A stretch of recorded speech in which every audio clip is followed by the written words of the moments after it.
السلام عليكم ورحمة الله وبركاته. معكم الحاج أبو عمر وقناة تمشي أخويا عمر. خلص ماتش الزمالك وشباب الجزائر. طبعا خلص بواحد صفر. للأسف يعني أنا مش عارف أقول على الزمالك. لازم الدم يتغير، لازم التغيير كلي وجزء في نادي الزمالك، من لعيبة لمجلس إدارة لجهاز لكله. نصيحة من راجل أهلاوي.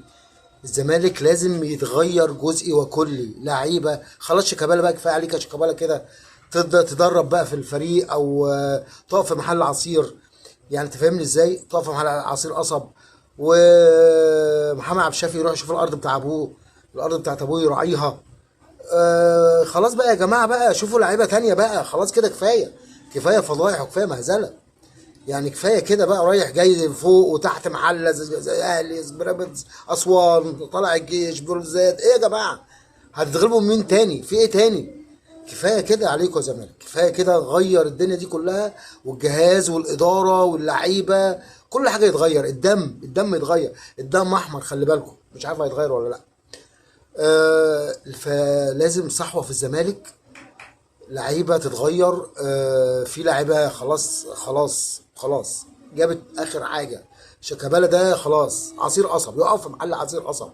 الاسطوره يقف في محل، يكتب كده على محل العصير عصير الاسطوره بقياده شيكابالا. ودونجا بقى ومحمد عبد الغني والناس اللي ما بتلعبش كوره دي، الناس اللي مالهاش في الكوره دي تتغير عشان الزمالك ترجع تاني. احنا يهمنا الزمالك ترجع تاني يا جماعه كناس. الاهلي او جماهير الاهلي يهمنا المنافس بتاعنا. الله، مين اللي هيتضرب؟ مين اللي هيتضرب؟ هيبقى فريد شوقي بس؟ لازم فريد شوقي ومحمود المليجي، فلازم فرقه تتضرب. هنضرب مين بعد كده؟